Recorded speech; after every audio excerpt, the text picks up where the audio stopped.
Hopefully everyone's awesome and well.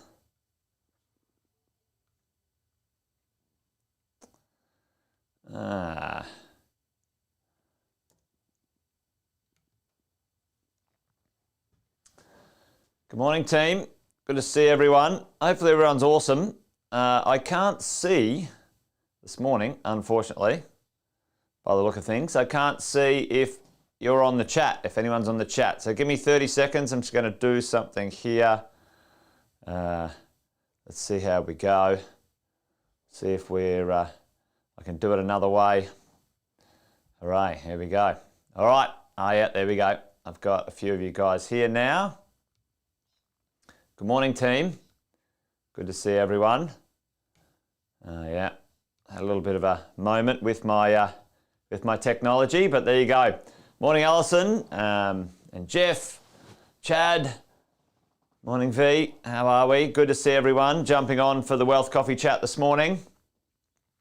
Monday, 16th of August. Awesome to have you guys piling in right now. Hopefully you had an awesome weekend, wherever you are, wherever you were. If you're in lockdown, hopefully you're staying safe. Stick with it. We'll get there. Sometimes it doesn't feel like we will, but I think we will. And if you had a nice weekend, good on you. That's the way to roll. Sometimes I find it hard to turn off on the weekends. My friends and family might call me a workaholic, but that's not the case. I actually love what I do. I just can't stop thinking about what I do. Anyway, there you go. Good morning, team. Good to see all of you guys here today. Welcome to another Wealth Coffee Chat. Like I said before, welcome Nick and Amy and Laura and Sean. Good morning to all the regulars. Great to see you guys. If anyone is new, give us a shout out in the chat. We're going live to LinkedIn today as well, so I've got my mojo on there. But my name is Jason Whitten, and been property investing over 20 years. Coaching property investors since 2003 across Australia and New Zealand. And along the way, you know what, learn a couple things. And each morning we get together with some cool, crazy crew and we share some ideas, insights, pontifications about the property investment world. Morning, Aaron. Good to see you, mate, jumping on. So give us a shout out if you're new. If you've got any questions, chuck them in the chat. Might be able to get to them a bit later on. But today, I wanted to talk about the number one risk. What do you guys think? Chuck it in the chat for me while you're sitting there. If you're listening, wherever you are, tell me right now, team, gang. Oh, good on you, Stephen. Joined PRE on Saturday. Awesome, man. Welcome along. Great to have you here, buddy. Team, tell me, what is the number one risk? What's the number one risk for us as property investors, and also the market? What's the number one thing that affects our world? Chuck it in the chat for me if you think it's the Great Reset. Yes, Doug, there could be a new beginning. I think you're right there, mate. I personally think we're entering the world of low interest rates forever, just like places like Japan and other places. But we'll see what happens there. But team, not going the distance. Yeah, Jeff, mate, you're dead right. You know, if you're a good time Charlie and you give up, you get started and you know, you get down the road a little bit and you get the wobbles. It's not going to be good, that's for sure. Vice says tax and death, negative interest rates. Interesting one, Doug. Yeah, okay. Interesting, yeah. What do you guys reckon? The number one risk to us as property investors. I can tell you what it is, and it's politics. Yeah. So, for us as property investors, what do we control? What do we control when it comes to the world of investing? Because there are a number of forces that make properties go up. Not having a strategy, certainly, Alison. Yeah, if you don't have a strategy, what do they say? A person who aims at nothing is sure to hit it. Okay? But what do we control? There's a concept, conversation, what do we control, and what we don't control. We don't control. Now, when it comes to real estate investing, you as a property investor, what do you control? All right, what do you control? Number one, you can control the state in which you buy the property. Okay, you can control the location. You can control the city.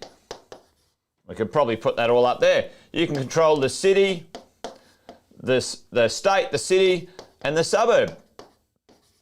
That you can control. That's what you control. You choose.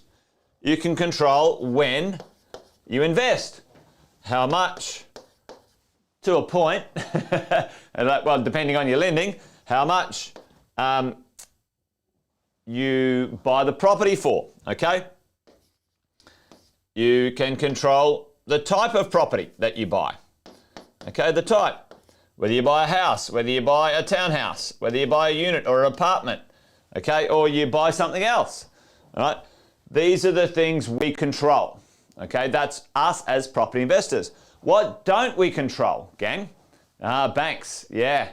Well, Priscilla is pretty close, actually, in the answer here when it comes to our risks as property investors, and the banks slash the political slash control mechanisms that governments and large institutions in Australia, like the banks, have affect us immensely, affect markets significantly, okay? So what do we control? The state, the city, suburb, that's what we can buy, when we buy it, how we buy it, the type of property we buy, and what else do you think we can control? All right, chuck that in the chat for me, gang. G'day, James, how are you, mate? Good to see you. A few people there. Now, what don't we control? What don't we control? Number one, you don't control the interest rates, do you? Do you control the interest rates? No. Okay, so why do we spend all this time worrying about them? All right, you don't control them. It's silly, it's pointless, it's counterintuitive to concern yourself about things that you don't control. Now, doesn't mean you ignore them and just pretend nothing's going to happen. We have plans around them, okay? Interest rates, okay? You don't control them. You don't control supply and demand, okay? You don't control supply and demand. But with supply and demand, you can have a really good impact in how that works, team, in your portfolio if you understand how, what, where, when, the things in your control, okay? Team, good. Number three, politics. Now, we get to vote, and that's wonderful, and that's awesome and amazing, but ultimately, the challenge is you don't get to control politics, or probably more effectively, you don't get to control policies, all right? So, policies. I don't know if that's how you spell it. Policies. So, you know, for example, right now, what I'm hearing you don't control what others do. Dead right, Stephen. Right. What I'm hearing in the marketplace right now is that APRA, there's calls for, APRA or the institutions to step in and slow down this property boom that we've got, and it's going to be a problem, and et cetera, et cetera, et cetera. Well, let's have a look at the facts, because I like facts. Hopefully you guys too. Here is the percentage of the share of lending for new lenders. Shout out to Timmy Boyle, who hits me up with all of these awesome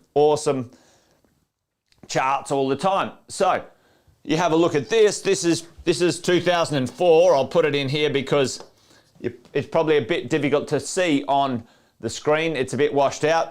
I should have checked that out a bit earlier. And this is 2000.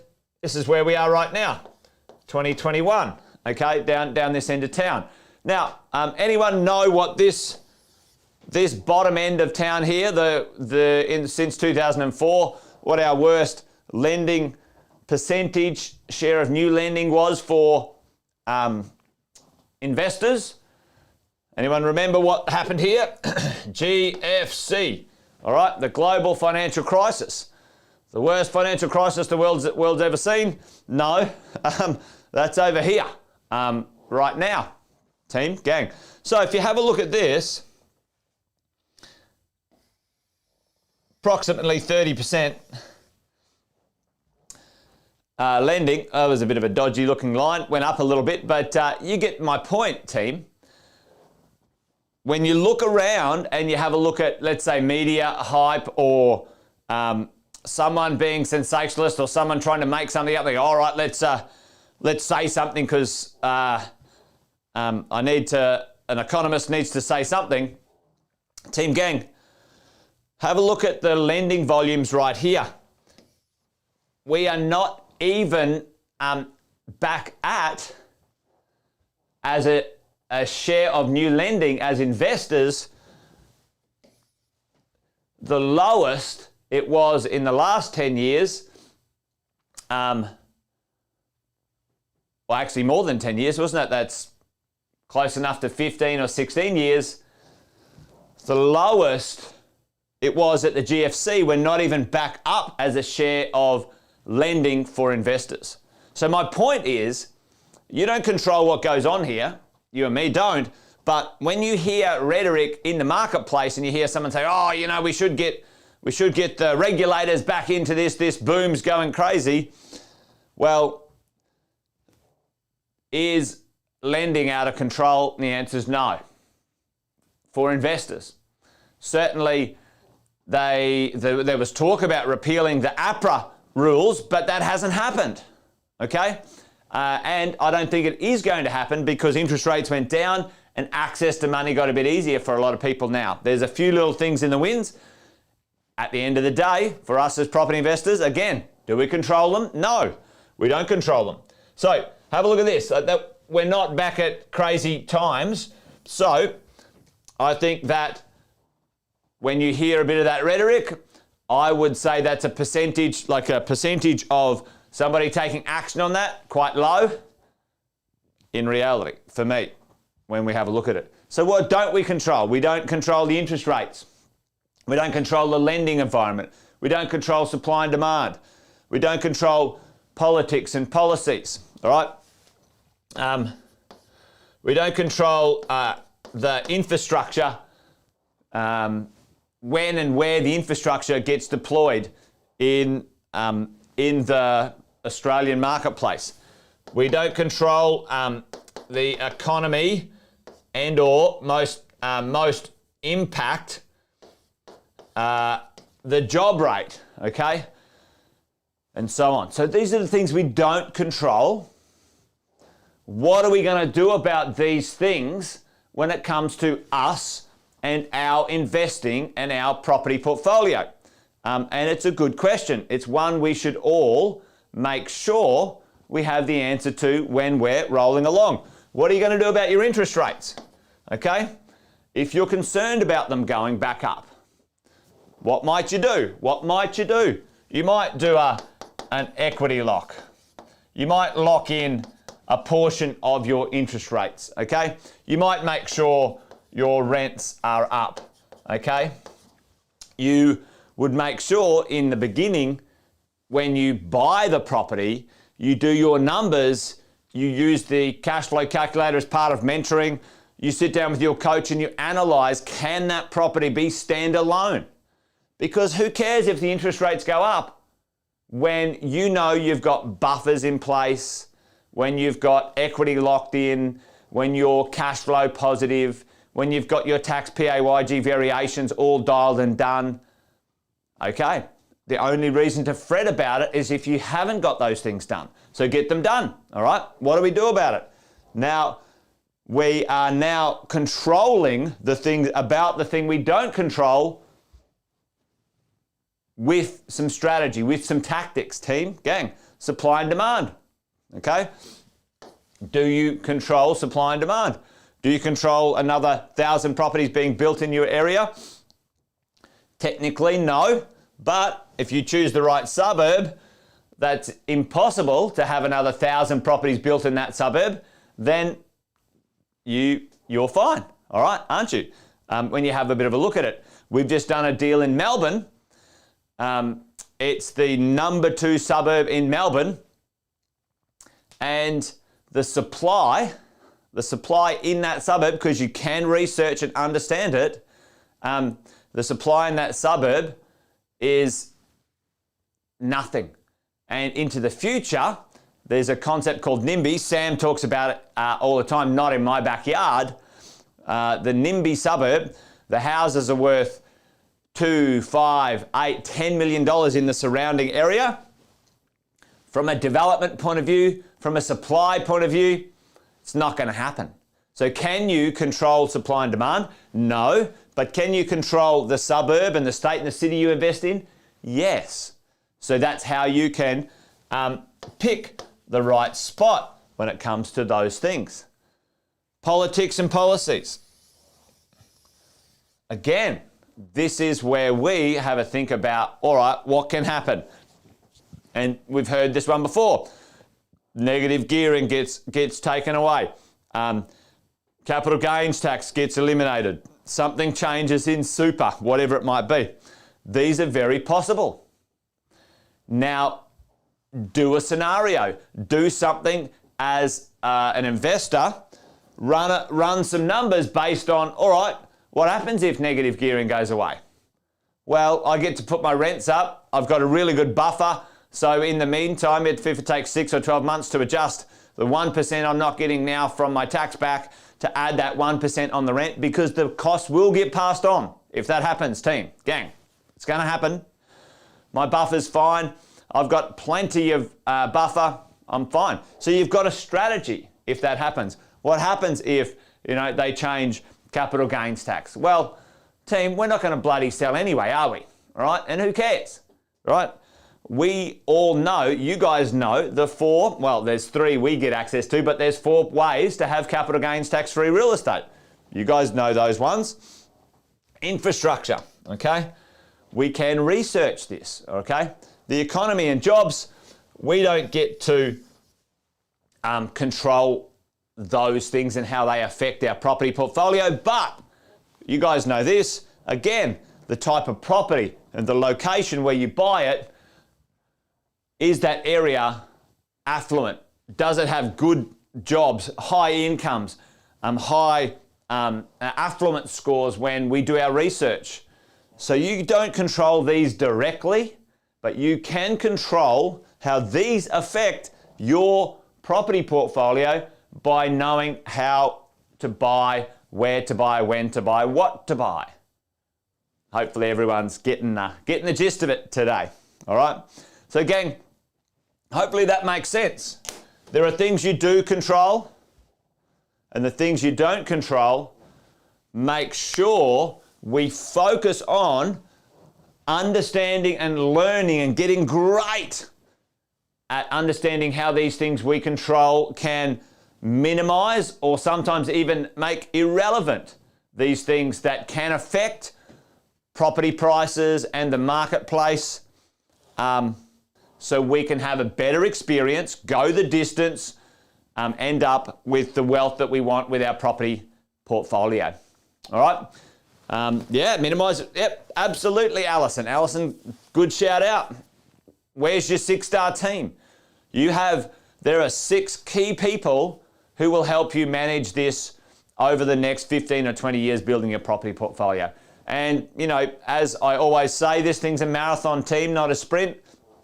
So what? So what if the marketplace goes up for another 12 months and then adjusts 10%? So what? If you are worried about property prices adjusting 10%, don't be a property investor. Rack off to the race course or the casino, because you don't belong here.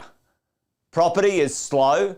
It goes up, it goes down. Long term, 15, 20 years, it goes up way more than it goes down. And along the way, we get rent, we get tax deductions, we get extra value. That's what we're here for as property investors. Get your head in the game, get it right for you to go the distance when it comes to property investing. All right, gang, well, that's it. Wealth Coffee Chat done for Monday, the 16th of August. Hopefully, guys, learned something this morning. Canterbury, that's it, Jeff. That spot, absolutely spot on. Well, that's it. I'll stop waffling on now, team. I'll let you guys get back to it. Be awesome, be well. Join me tomorrow. Around about 8:05 is when I seem to be getting on. Every morning, Monday to Friday, wherever you are, whoever you are. Great to hang out. Thanks, team, and good to chat. That's it. I'm done. Bye-bye.